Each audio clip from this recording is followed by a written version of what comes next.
The stars twinkled like tiny diamonds scattered across the velvet sky. In the vast emptiness of space, a sleek alien vessel approached Earth. The ship belonged to the Valens, an advanced species known for their superior technology and disdain for weaker civilizations. Inside the craft, Commander Ziller stood tall, his sharp eyes scanning holographic images of Earth projected before him. To his left, two junior analysts, Kale and Nira, quietly observed the blue planet below. Ziller frowned as he watched footage of humans going about their chaotic lives, cities crowded with people, factories spewing smoke into the air, and armies clashing in distant lands. "They fight among themselves," he muttered, shaking his head. "Such disorganization proves they are primitive." Kale nodded eagerly, trying to impress his commander. "Yes, sir. Their weapons are crude, their communication inefficient. They waste resources on trivial pursuits." Nara hesitated but then added, "Still, there is something unusual about their atmosphere." She pointed at a glowing band surrounding Earth's surface. "Our scans show high concentrations of oxygen mixed with trace elements we've never encountered elsewhere. It doesn't match any other habitable planet we've studied." Ziller raised an eyebrow. "Explain." Nara tapped a few controls, zooming in on the data. "The composition seems unstable. Too much oxygen could be toxic to most life forms. Yet these humans not only survive, they thrive." Commander Ziller crossed his arms, intrigued despite himself. Perhaps there was more to this seemingly weak species than met the eye. He ordered Kale and Nira to run deeper analyses while keeping the ship hidden from human detection. For now, observation would suffice. Meanwhile, thousands of miles away on Earth, Dr. Emily Carter leaned over her computer screen in a small lab in Colorado Springs. Her fingers flew across the keyboard as she reviewed data streaming in from satellites orbiting the planet. Something wasn't right. Strange signals had been detected coming from deep space, a pattern too precise to be natural. Emily turned to her colleague, Dr. Ryan Mitchell, who sat nearby drinking coffee. "Ryan, look at this," she said, pointing at the screen. "These aren't random bursts. They're pulses, almost like communication." Ryan squinted at the graph displayed on the monitor. "You think it's aliens. I don't know what else it could be," Emily replied. "And that's not all." She pulled up another window showing satellite imagery of Earth's polar regions. A faint blip appeared near Antarctica. "There's something out there, a large object moving slowly above the ice." Ryan set his cup down, suddenly serious. "If it's real, this could be humanity's first contact with extraterrestrial life." Word of the discovery spread quickly. News outlets picked up rumors of unidentified objects in space, sparking panic among the public. World leaders scrambled to assess the situation. President Laura Hayes called an emergency meeting with top military advisors and scientists, including Emily and Ryan, to discuss how to respond. As days passed, tensions grew. No one knew what the mysterious presence meant or whether it posed a threat. Then, reports came in from Alaska. Biologist Daniel Brooks had stumbled upon debris unlike anything seen before while conducting fieldwork near a remote research station. Unaware of its origin, he collected samples and brought them back to his lab for analysis. What Daniel found shocked him. The material reacted violently when exposed to Earth's air, releasing strange energy waves. He immediately contacted Emily and Ryan, sharing his findings. Together, they began piecing together the puzzle. Whatever this substance was, it didn't belong on Earth, and it seemed unable to tolerate the planet's unique atmospheric conditions.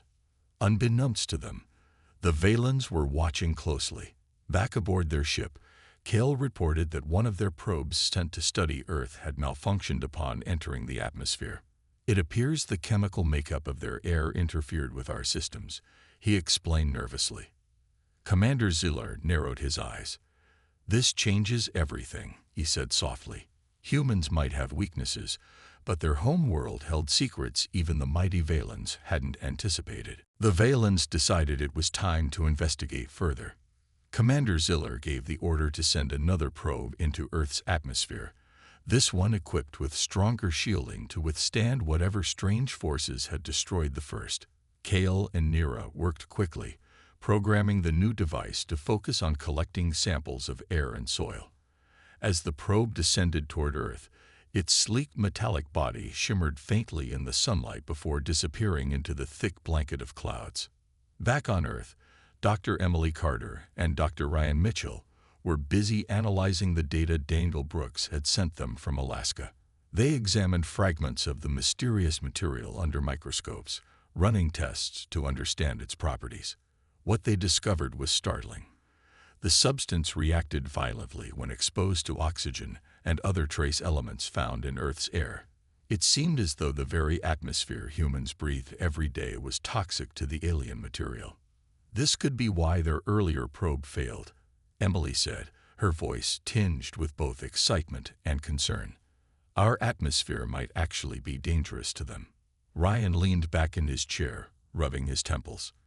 If that's true, then maybe we're not as defenseless as we thought. But how do we use this information? Before they could come up with an answer, news broke worldwide about a second unidentified object entering Earth's atmosphere.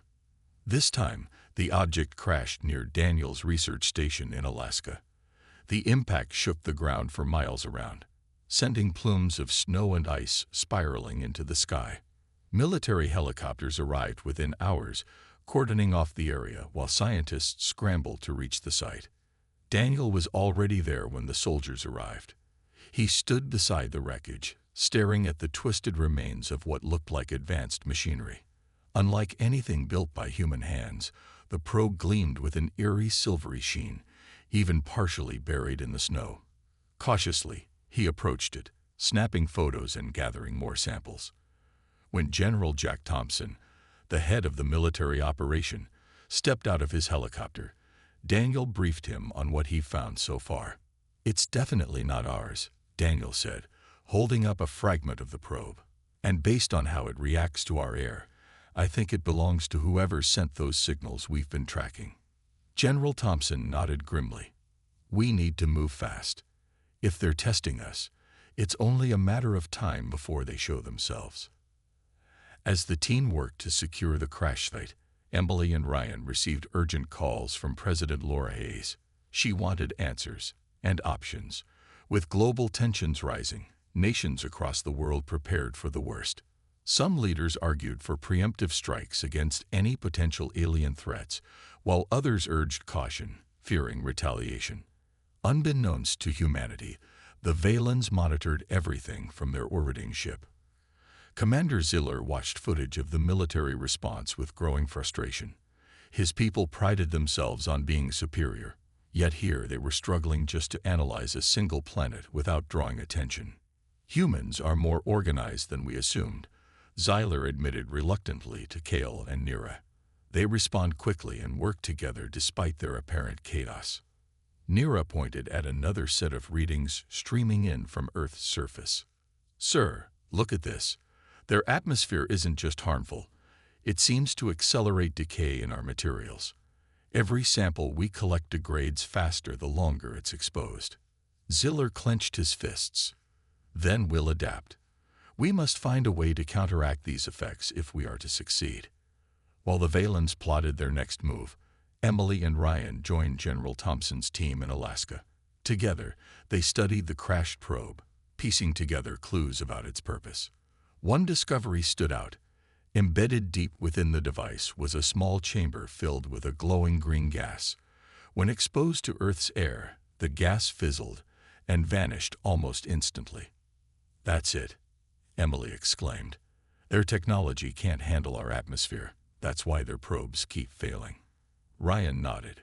"If we can figure out exactly which components react the most, we might be able to turn the tables on them." But time was running out. High above Earth, the Valens detected increased human activity near the crash site. Commander Ziller realized they couldn't afford another failure. He ordered drones to retrieve the damaged probe before humans learned too much. Little did he know, humanity was already one step ahead and ready to fight back. The Valens were no longer just observers. Commander Ziller paced the command deck of their ship, his mind racing with questions. How could a species so seemingly disorganized thrive in conditions that appeared hostile even to advanced beings like themselves? The data streaming in from Earth painted a confusing picture. Humans lived in an environment filled with oxygen levels far higher than what most life forms could endure. Yet they not only survived, they thrived. "This planet is unlike anything we've encountered," Kale said, breaking the silence. He pointed to a holographic display showing images of bustling cities and sprawling farms.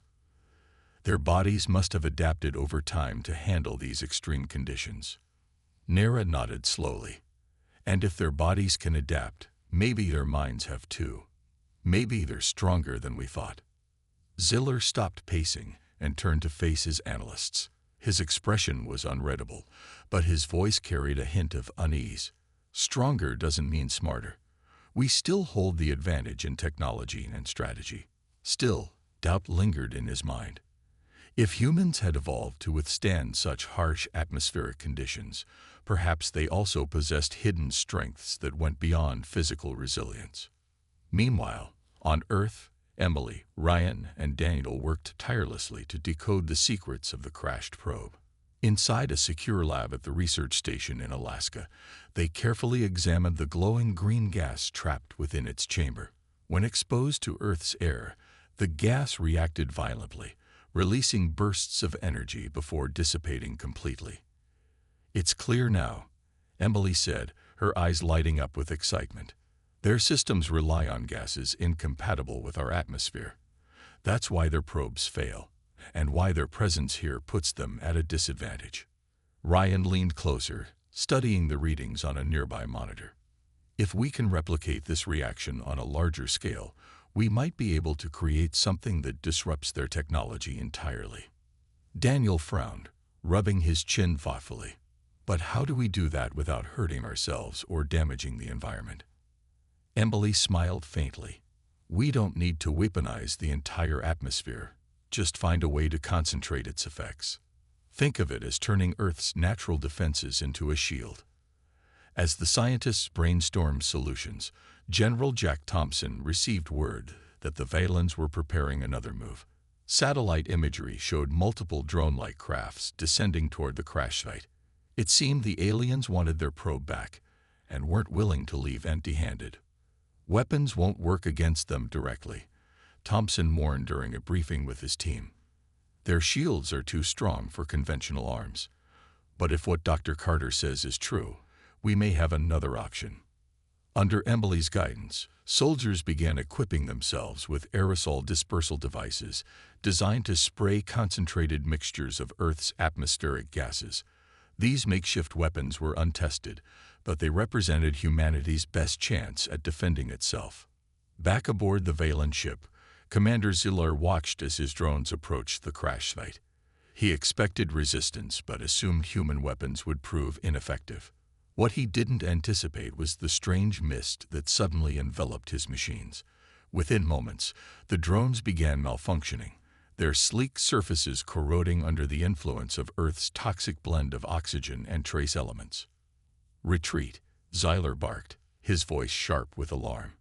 For the first time, he felt a flicker of fear. Humans had turned their greatest weakness, their volatile atmosphere, into a weapon. On the ground, Emily and her team watched as the alien drones faltered and fell from the sky. The sight filled them with cautious optimism. Humanity had fought back and won this round. But the battle was far from over. As the surviving drones retreated, General Thompson turned to Emily. "This buys us some time, but they'll be back. And next time, they'll come prepared." Emily nodded, her heart pounding.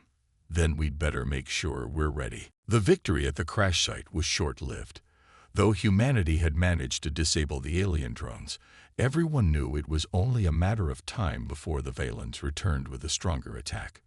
General Jack Thompson ordered his troops to remain on high alert, while Emily, Ryan, and Daniel worked around the clock to refine their new weapon. They called it Project Atmos, a system designed to amplify Earth's natural atmospheric properties into a concentrated spray capable of incapacitating alien technology.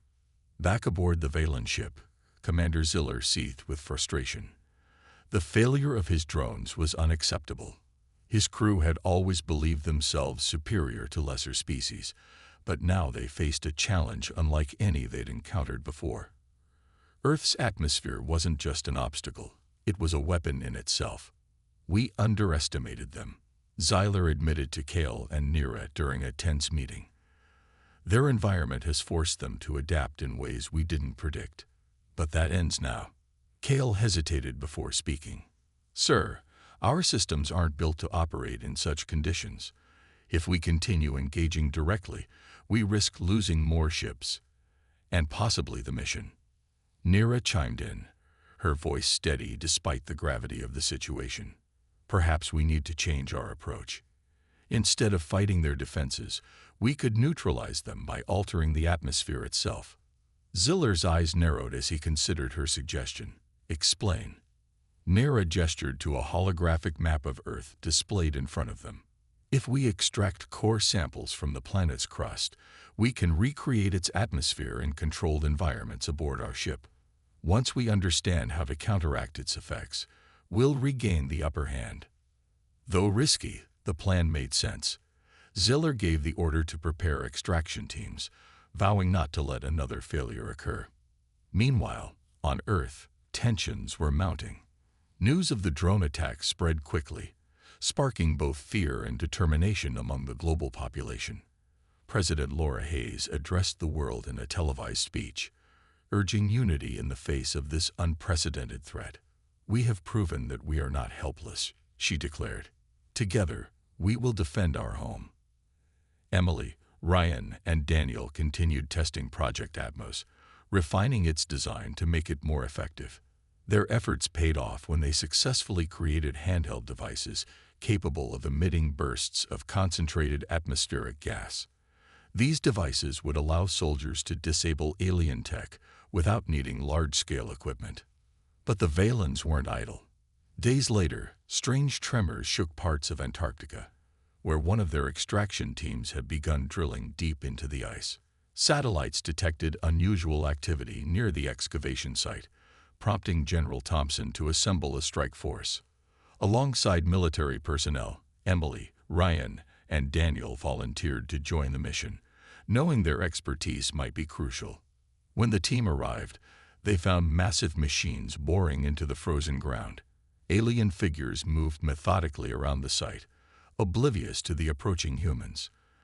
As the soldiers prepared to engage, Emily noticed something alarming: a large device emitting a low-frequency hum at the center of the operation.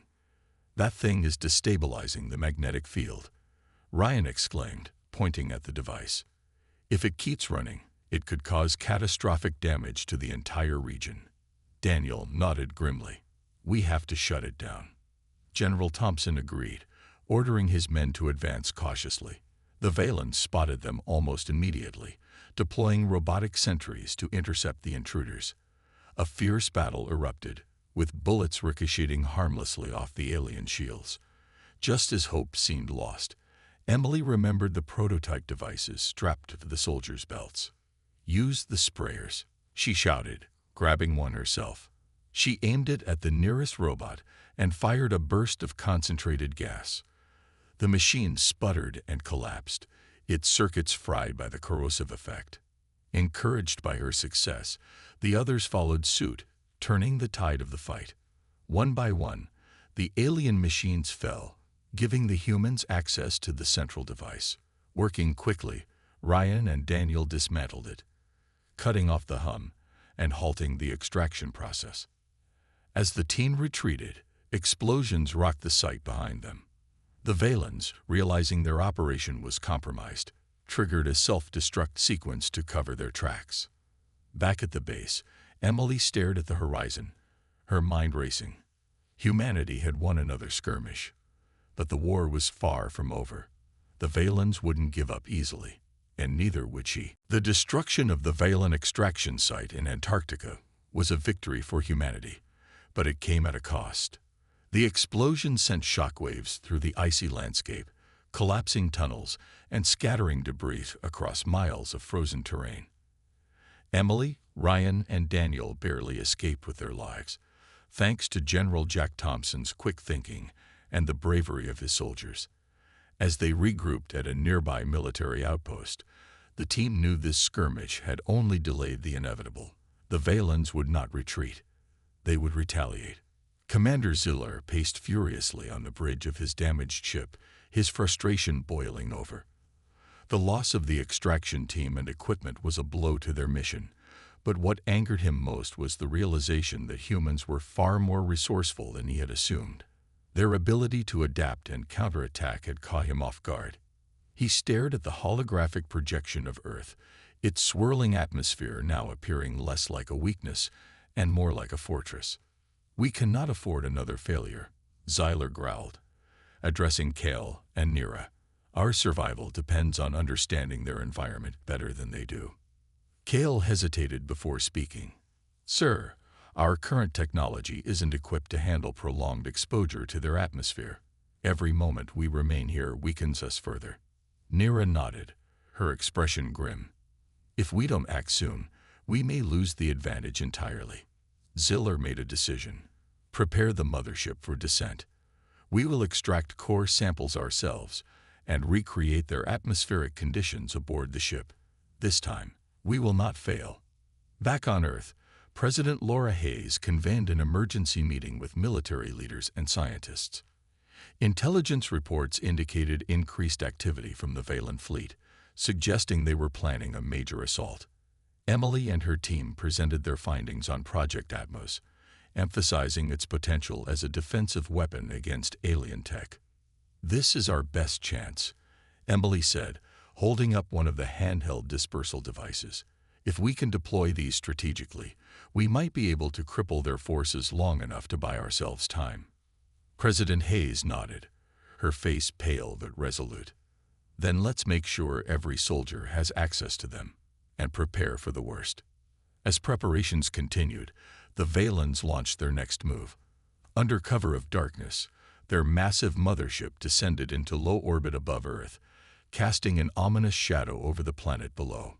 Its sheer size dwarfed anything humanity had ever seen, and panic spread as people watched the glowing vessel hover ominously in the night sky. General Thompson led a daring operation to infiltrate the ship, accompanied by Emily, Ryan, and Daniel. Using stealth shuttles equipped with cloaking technology, they slipped past the Valen defenses and docked inside the alien craft. What they found inside shocked them. Massive tanks filled with synthetic versions of Earth's atmosphere, bubbling and hissing as if alive. "They're trying to replicate our air," Ryan whispered, his voice trembling. "They must be testing ways to adapt to it." Emily scanned the room, her eyes widening as she realized the scale of the operation. "This isn't just about adapting, it's about domination. They want to change Earth's atmosphere to suit themselves, even if it kills us all." Daniel clenched his fists. "We can't let that happen." The group moved cautiously through the ship, avoiding patrols of Valen soldiers. They planted explosives near the atmospheric tanks, knowing that destroying them could weaken the aliens' efforts. But as they worked, alarms blared throughout the vessel. The Valens had detected their presence. "Move," General Thompson shouted, urging the team toward the exit.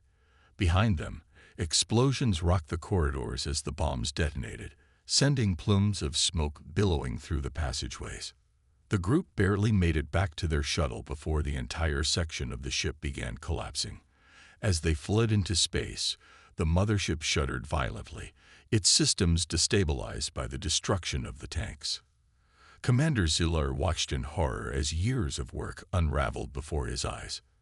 Back on Earth, the survivors celebrated their narrow escape, but Emily couldn't shake the feeling that the war was far from over. The Valens had been humbled, but they wouldn't give up easily. Humanity had proven its strength, but the fight was just beginning. The Valen mothership staggered in orbit, its once mighty systems faltering after the destruction of the atmospheric tanks. Inside, Commander Ziller clenched his fists as he surveyed the damage. The synthetic air they had worked so hard to recreate was leaking into space, leaving his crew vulnerable to Earth's corrosive atmosphere. For the first time in his long career, Xyler felt a pang of doubt. Humans were proving to be far more resilient and resourceful than he had ever imagined. "We must retreat," Kale urged, his voice trembling with urgency. "Our shields are failing, and prolonged exposure to their air will kill us." Nira shook her head, unwilling to accept defeat.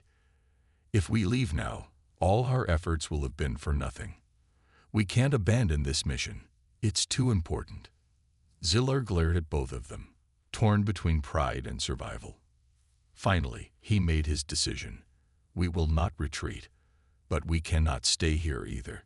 Prepare the self-destruct sequence. If we cannot claim this planet, then no one else will benefit from it." Kale and Nira exchanged uneasy glances but obeyed without question. As the countdown began, Xyler stared at Earth one last time, vowing silently that the Valens would return stronger and better prepared. Back on Earth, humanity celebrated the apparent victory. News of the damaged alien ship spread quickly, boosting morale across the globe. President Laura Hayes delivered another speech, praising the bravery of those who had risked their lives to protect the planet. "Today we stand united, not just as nations, but as one human family," she declared. "And together, we will defend our home against any threat." Emily, Ryan, and Daniel watched the broadcast from a secure military base, exhausted but relieved. Their plan had worked. The atmospheric weapons had crippled the Valen technology and forced them to retreat. But Emily couldn't shake the feeling that the aliens weren't done yet. She voiced her concerns during a debriefing with General Jack Thompson. "They're stubborn," Emily said, pacing the room. "They won't give up just because we won this round. If anything, they'll come back angrier and better prepared." Thompson nodded grimly. "You're right. That's why we need to keep improving Project Atmos. We've bought ourselves some time, but sooner or later, they'll figure out how to adapt." Ryan chimed in, pointing at a map of global satellite data.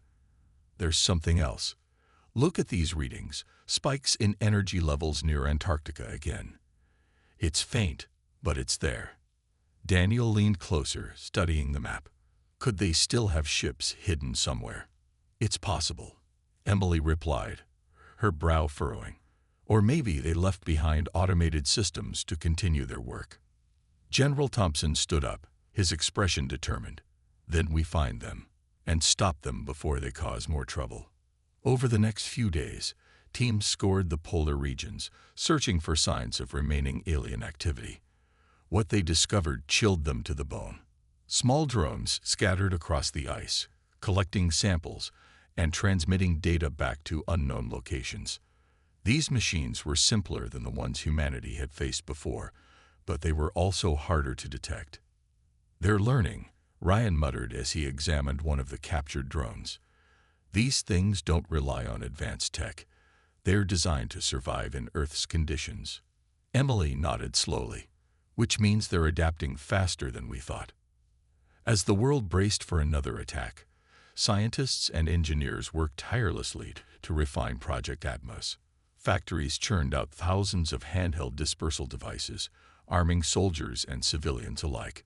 Military bases trained troops to use the new weapons effectively, while governments coordinated efforts to monitor the skies for any sign of the Valen's return. Commander Ziller, meanwhile, watched Earth from the safety of his damaged cruiser. Though humiliated by his failure, he refused to admit defeat. Humanity's ability to thrive in harsh conditions made them formidable opponents, but Ziller vowed never to underestimate another species again. In the final moments before the self-destruct sequence destroyed the mothership, Zillar transmitted a single message to his superiors. "Earth is dangerous, but its secrets could make us unstoppable." Months passed, and life on Earth slowly returned to a semblance of normalcy. The skies remained clear of alien ships, and the mysterious energy spikes near Antarctica faded away. For many, it felt like the threat had finally ended. But Emily Carter, Ryan Mitchell, and Daniel Brooks knew better. They spent their days analyzing every scrap of data they had gathered from the Valens, determined to stay one step ahead if, or when, the invaders returned. In a lab at Colorado Springs, Emily stared at a computer screen filled with graphs and charts. Her eyes lingered on a particular set of readings, showing how Earth's atmosphere reacted with alien materials. Their technology is advanced, but it has weaknesses, she said aloud, more to herself than anyone else. If we can exploit those weaknesses, we might stand a chance. Ryan walked over, holding a cup of coffee. You really think they'll come back? Emily didn't hesitate. Absolutely. They wouldn't have gone through all that trouble just to give up. Whatever they want from Earth, it's important enough for them to risk everything. Daniel joined them, carrying a stack of papers. And what about these drones we found? If they're still out there collecting data, then they're planning something. The three scientists worked tirelessly, publishing groundbreaking research on Earth's atmosphere and its potential as both a shield and a weapon. Their work earned international recognition, inspiring governments to invest heavily in space exploration and defense systems. Satellites equipped with advanced sensors monitored the skies 24/7, ensuring humanity would never be caught off guard again. Meanwhile, high above Earth, Commander Zular brooded aboard his damaged cruiser. His failure haunted him, but he refused to let it define him. Instead, he focused on the lessons learned during their encounter with humanity. They are resilient, he muttered to himself, staring at images of Earth's swirling atmosphere. But resilience alone won't save them. Cale approached cautiously, holding a datapad. Sir, our engineers have analyzed the atmospheric samples we retrieved before retreating. They believe we can modify our suits and ships to withstand Earth's conditions. Ziller nodded thoughtfully. Good. Make it happen. Next time, we will not underestimate them. As weeks turned into months, Zyler began crafting a new strategy. Rather than launching a full-scale invasion, he decided on a subtler approach, deploying smaller, stealthier probes to study Earth without drawing attention.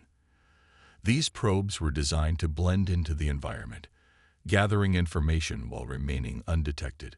Back on Earth, Emily noticed subtle changes in satellite data. Strange patterns emerged, faint signals moving across remote areas of the planet. At first, she dismissed them as anomalies, but as the patterns grew more frequent, she became alarmed. Something's out there, she told Ryan and Daniel during a late-night meeting. It's faint, but it's consistent. I think they're watching us. Ryan frowned. If they're using cloaked ships or drones, we might not spot them until it's too late. Daniel suggested setting traps. We could deploy Project Atmos devices in key locations where the signals are strongest. If they trigger the sensors, we'll know for sure. The plan was put into action. Military teams placed dispersal units in strategic areas, waiting patiently for any sign of activity. Days passed without incident, and hope began to rise that perhaps the signals were nothing more than natural phenomena. Then, one night, alarms blared at a monitoring station in Alaska. A hidden drone had triggered one of the dispersal units, revealing itself as it struggled against the corrosive effects of Earth's atmosphere. Soldiers quickly surrounded the area, capturing the device before it could escape. Inside the drone, researchers discovered encrypted data detailing plans for a second wave of attacks. It was clear, the Valens weren't done yet. President Laura Hayes addressed the world once more, her tone resolute. We knew this day might come. And though the threat remains, so does our resolve. Humanity has proven it can adapt, fight, and survive. Together, we will face whatever comes next. As preparations intensified, Emily looked up at the stars, her heart heavy with determination. The battle wasn't over, but neither was humanity's spirit. The final chapter of humanity's encounter with the Valens began on a quiet night. Across the globe, people went about their lives unaware that high above them, Commander Ziller and his crew were preparing for their second attempt to conquer Earth. This time, they came with new technology, suits and ships modified to resist the corrosive effects of Earth's atmosphere. Their goal was simple: eliminate humanity's ability to fight back, and claim the planet as their own. On Earth, Emily Carter stood in a dimly lit control room, staring at monitors displaying real-time satellite feeds. The captured drone had revealed critical information about the Valens' plans, but it also confirmed what she feared most. They were coming back stronger. Beside her, Ryan Mitchell adjusted settings on a large console, while Daniel Brooks reviewed data from recent atmospheric tests. "We're ready," Ryan said, his voice steady despite the tension in the air. "Every major city has Project Atmos units in place. If they attack, we'll hit them hard." Emily nodded, though doubt lingered in her mind. "It's not just cities we need to worry about. They'll target remote areas too, places where our defenses are weaker." Daniel pointed to a map on the wall. "That's why we've set up decoys here, and here. If they take the bait, we can funnel them into zones where the dispersal units will do the most damage." As the hours ticked by, alarms suddenly blared across military bases worldwide. The Valens had arrived. Dozens of sleek ships descended through Earth's atmosphere, their movements precise and calculated. Unlike before, these vessels showed no signs of weakening under the planet's harsh conditions. General Jack Thompson led the response, coordinating efforts between ground forces and air support. Soldiers armed with handheld dispersal devices took positions near key locations, waiting for the aliens to make their move. When the first wave of Valen drones appeared over a desert outpost, troops unleashed bursts of concentrated atmospheric gas. The drones faltered, their systems disrupted by the corrosive effect, but others quickly replaced them. Commander Zillar watched the battle unfold from his flagship, his expression unreadable. "They've adapted," he muttered. "But so have we." He gave the order to deploy ground troops, sending squads of Valen soldiers clad in reinforced suits toward human strongholds. Flashes erupted in multiple locations, each side fighting fiercely for control. Despite their advanced weaponry, the Valens struggled against the relentless counterattacks fueled by Earth's natural defenses. In one decisive moment, Emily and her team managed to disable a critical Valen command center using a combination of dispersal units and explosives. The explosion sent shockwaves rippling through the alien ranks, forcing them to retreat temporarily. As dawn broke, the tide turned in humanity's favor.